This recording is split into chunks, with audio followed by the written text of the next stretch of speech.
there we also lost until 5 days after that decision, the Federal Circuit issued something called a sua sponte order to vacate, which is a very fancy way of saying, oops, pretend we never said anything.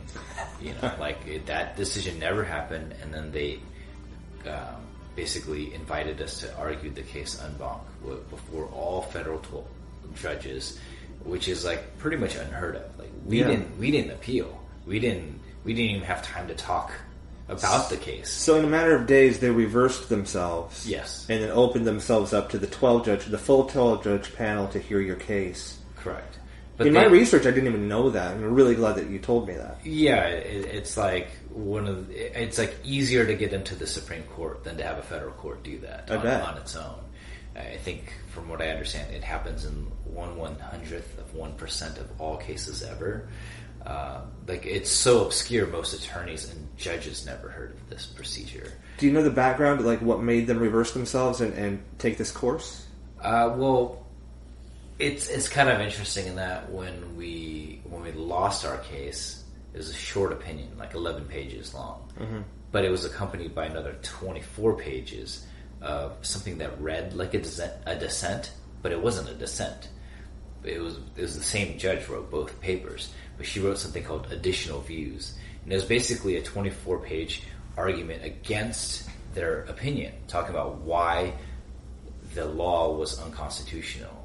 And it was kind of this call to arms saying, hey, other judges, you need to pay attention. We need to take a look at this. So additional views was something that no one heard of either. It was like really confusing. And so no attorney, no legal scholar knew what was happening until 5 days later. Then it became clear that it was really the driving force in terms of getting the court to re-examine it. So at that point, and this is long before it goes to the Supreme Court, were your lawyers or anybody telling you, this is odd, this is bizarre, this doesn't happen, this is potentially historic? Yeah, when they did the sua sponte order to vacate, they told me I was like a legal unicorn. and did they use those words? That was that's awesome. Yeah, I mean, it was at that point, every major law firm in the country started reaching out to me saying, we should represent you. This is going to go to the Supreme Court. This is they wanted to make history. Yeah. And I was like, where were you 5 years ago? Why didn't you help me when I needed help? Right. And, these guys have been working pro bono for years. They deserve the case. Yeah. Good for you. And we should win on principle, not because we have the fanciest law firm out there. So had this little law firm out of Hoboken, New Jersey, is the one that took it, and they were the ones that were able to deliver a victory, because the Federal Circuit's we don't want to hear anything about on any of these arguments. We only want to talk about the First Amendment, and these guys really stepped it up, put together a fantastic brief. Ron Coleman, my lead attorney, did an amazing job at that hearing, and that's when we finally won. And it's fascinating because a lot of other law firms were throwing us shade, oh, you need to have an expert on board. Of course. Even the Washington football team, their lawyers are you should have a more experienced attorney like us. We should be the ones. Of course. But I'm well, you guys have been losing all this time. We're the only ones that won, so I don't know what you're talking about. Right. Wow, good point. You've said several times that the problem is that the government is burdening the non-commercial aspects of the trademark. But it seems to me that that's an awfully blurry line. A lot of these trademarks promote the commercial aspect, in fact, by disparaging other groups. And they figure that it's a way to promote sales. How do you tell the difference between the commercial aspect of the trademark and the non-commercial aspect? The commercial aspect is that part of the mark that simply identifies the source of the good or service in question. In the case of the slants, there's another component, that being the non-commercial, which communicates the political and social message of Asian pride. This is akin to Justice Breyer before talking about the inherent advertisement that can take place. Bands don't exist without names, and people associate the music with the band name and the band name with the music that they perform. So that is where the non-commercial aspect of the speech comes in. And to the extent that the government is burdening it by denying registration because they believe that it conveys a negative view, that's unconstitutional. People who have, in this process, disagreed, like kind of knee-jerk defended this sort of disparagement clause. Even if it wasn't from people you knew personally, but just sort of in, whether it's in the music scene or just certain sort of counter voices that you were surprised to hear that people would defend the disparagement clause of the Lanham Act? I mean, we certainly got pushback. Not a whole lot of it. Most people were sympathetic to our arguments. This idea of a marginalized community reappropriating identity. It's a very sympathetic one. Right. But there are certainly people who are afraid that if we won, they said that we would open the floodgates for hate speech or for hateful things and racist things to be registered trademarks. Right. And so that wasn't a surprise to me, though. Like, yeah. There's always going to be people who feel unhappy about that.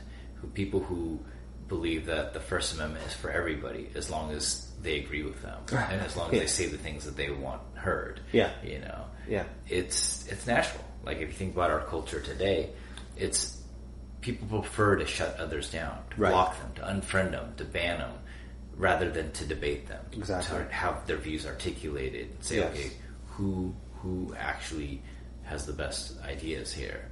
So it didn't really catch me off guard or anything like that. Mm-hmm.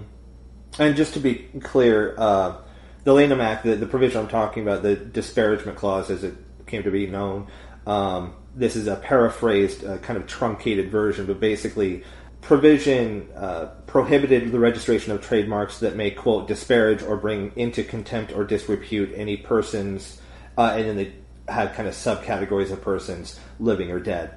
I did notice that, I think this was one of your early defenses before it went to the First Amendment, was that, correct me if I'm wrong, I remember reading that you were disputing the definition of persons, and I noticed... Well, that was at the Supreme Court, actually. That was at the Supreme Court. Okay, so what made you... Well, before we get there, okay, so you strangely lost the case in the Federal Circuit, and then 5 days later, there's this reversal, and it's opened up to it's en banc, as you said, it's the full 12-judge panel, and then they end up voting in your favor, ruling in your favor, on First Amendment grounds, essentially saying the disparagement clause of the Lanham Act is unconstitutional. Do I have that correct so far? Okay. Did you think it was then over, or did you know it was then going to go to the Supreme Court? Did you know that the government was going to... Okay. Like, before the hearing even started, my attorneys and the lead attorney for the ACLU came up to me and, like, just to let you know, if you lose, we're definitely going to appeal. But if you win, the government's going to definitely appeal. Like, there's no way they would take the cancellation of a law lightly. Right. Especially one that's been around for almost a century. And if the government appeals, it's most likely going to be granted cert at the Supreme Court. Like, that's just how it goes. When you were told that, did you already see it coming, or were you a little bit surprised that you weren't almost done with this already long journey you'd been on? I've never really been surprised by it. I was just like, I already put in so much time. I was like, what's another year or two? What's another 3 years? Whatever. Like, this is just part of it. Right. You're only looking at it one step at a time. So it was like, okay, whatever we need to do. Mm-hmm. Okay. So it then does go to the Supreme Court. And give us a rundown of what, if you have more than one defense, what were they? Well, there was a number of things in there, but essentially you're making the argument that the Lanham Act was unconstitutional in the First Amendment because it was, unconstitutionally vague. The standards are all over the place. There's no consistency. That a denial under 2A was also that it kind of chilled speech, so that the government was basically providing a disincentive for people to truly express their ideas. So those are kind of like two of the major arguments there. There's a number of them, but like that's kind of what we're expecting the court would be interested in.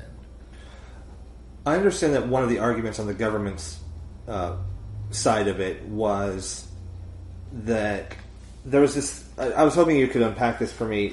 That they were saying that something about subsidy.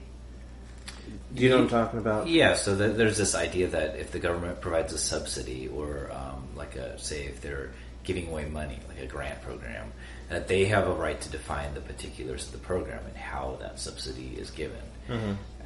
But the Supreme Court and most people just really didn't buy it because the trademark is not a subsidy. You pay for the trademark. You pay for it. It's quite the opposite of a subsidy. The regime is funded entirely by the applicants. Even the court system that follows is funded by other people. Like, we don't get money from it. It acts as more of a procedural kind of office, like much in the same way that copyright is a registration. You apply for it, you pay the fee, they register it. There's a record of you registering your copyright. Trademarks are the same kind of way, right. But they wanted to see it as something different.